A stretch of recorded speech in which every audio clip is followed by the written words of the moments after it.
कृष्ण कहते हैं, जब जब धर्म की हानि होती है और अधर्म बढ़ने लगता है, तब तब मैं धरती पर अवतरित होता हूँ। नमस्कार दर्शकों, आप देख रहे हैं भक्ति की कहानियाँ, जहाँ कथा नहीं अनुभव होता है। आज की कथा, कंस के अंत के बाद मथुरा में क्या हुआ। क्योंकि अक्सर लोग कंस वध की कहानी तो जानते हैं, लेकिन उसके बाद की सबसे महत्वपूर्ण घटनाएं कम ही लोग जानते हैं। तो आइए चलते हैं उस क्षण की ओर जब अत्याचारी राजा कंस का अंत हो चुका था। मथुरा में सन्नाटा, कंस का विशाल शरीर राजसभा की भूमि पर पड़ा था। कुछ क्षणों के लिए पूरी सभा एकदम शांत हो गई। न किसी ने ताली बजाई, न किसी ने जयकार की, क्योंकि लोगों को विश्वास ही नहीं हो रहा था कि वर्षों से चला आ रहा आतंक सच में समाप्त हो चुका है। कंस, जिसके नाम से पूरा मथुरा कांप जाता था, आज वो निष्प्राण पड़ा था। भय से मुक्ति। धीरे धीरे सभा में खड़े लोगों को सत्य समझ आने लगा। एक वृद्ध व्यक्ति धीरे से बोला, अत्याचार खत्म हो गया। फिर किसी ने धीरे से कहा, जय श्री कृष्ण। और देखते ही देखते पूरी सभा जयकार से गूंज उठी। जय श्री कृष्ण, जय श्री कृष्ण। मथुरा में वर्षों बाद आशा की आवाज सुनाई दे रही थी, कारागार की ओर। लेकिन उस समय कृष्ण के मन में कोई उत्सव नहीं था। उन्होंने सीधे बलराम की ओर देखा और कहा, भैया, अब समय है माता पिता को मुक्त कराने का, क्योंकि मथुरा की सबसे बड़ी पीड़ा अभी भी समाप्त नहीं हुई थी।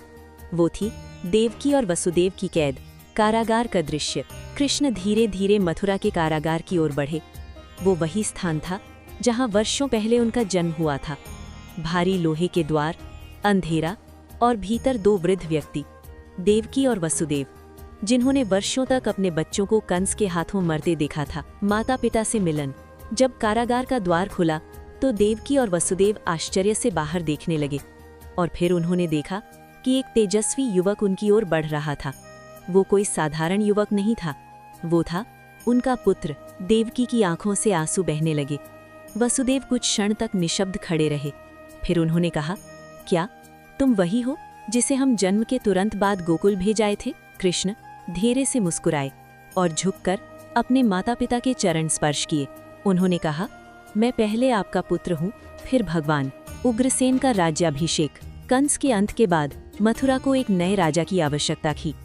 कृष्ण जानते थे कि राज्य का अधिकार किसका है, इसलिए उन्होंने कंस के पिता उग्रसेन को सिंहासन पर बैठाया। राजसभा में सभी लोग उपस्थित थे। जब उग्रसेन सिंहासन पर बैठे तो लोगों की आंखों में आशा दिखाई दे रही थी, क्योंकि अब मथुरा में एक धर्मप्रिय राजा राज करेगा। नई सुबह। कंस के शासन में मथुरा का जीवन डर से भरा हुआ था। लोग खुलकर जी भी नहीं पाते थे। लेकिन अब बच्चे गलियों में खेल रहे थे, लोग मंदिरों में दीप जला रहे थे, और हर जगह एक ही नाम गूंज रहा था, कृष्ण। कृष्ण का निर्णय। लेकिन कृष्ण जानते थे कि ये अंत नहीं है, क्योंकि कंस का ससुर जरासंध बहुत शक्तिशाली राजा था। जब उसे कंस की मृत्यु का समाचार मिलेगा तो वो मथुरा पर अवश्य आक्रमण करेगा। और यही हुआ। कंस के अंत के बाद जरासंध का क्रोध भड़क उठा। उसने प्रतिज्ञा की, मैं कृष्ण को नष्ट कर दूंगा। आने वाला संकट। मथुरा में शांति लौटाई थी, लेकिन क्षितिज पर एक नया तूफान उठ रहा था। जरासंध अपनी विशाल सेना के साथ मथुरा की ओर बढ़ रहा था, और अब कृष्ण को सिर्फ एक अत्याचारी राजा से नहीं, बल्कि एक विशाल साम्राज्य से लड़ना था। अंतिम संदेश। कंस का वध सिर्फ एक युद्ध नहीं था, ये एक संदेश था कि जब अधर्म अपनी सीमा पार कर देता है तो धर्म उठ खड़ा होता है। और जब धर्म की रक्षा की बात आती है तो भगवान सिर्फ चमत्कार नहीं करते, वे न्याय स्थापित करते हैं। समापन।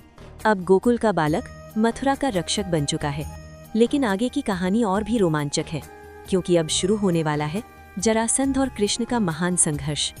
क्या कृष्ण मथुरा को बचा पाएंगे? ये जानेंगे अगली कथा में। जय श्री कृष्ण। यदि ये कथा आपको पसंद आई हो तो लाइक करें, शेयर करें और सब्सक्राइब करें भक्ति की कहानियाँ, जहाँ कथा नहीं अनुभव होता है। धन्यवाद। अगर आपको हमारी स्टोरी वीडियो अच्छी लगी हो तो हमारे वीडियो को लाइक करें, चैनल को सब्सक्राइब करें और अपने फ्रेंड्स के साथ भी शेयर कीजिए। और कमेंट में बताइए कि कैसी लगी आपको ये स्टोरी। धन्यवाद।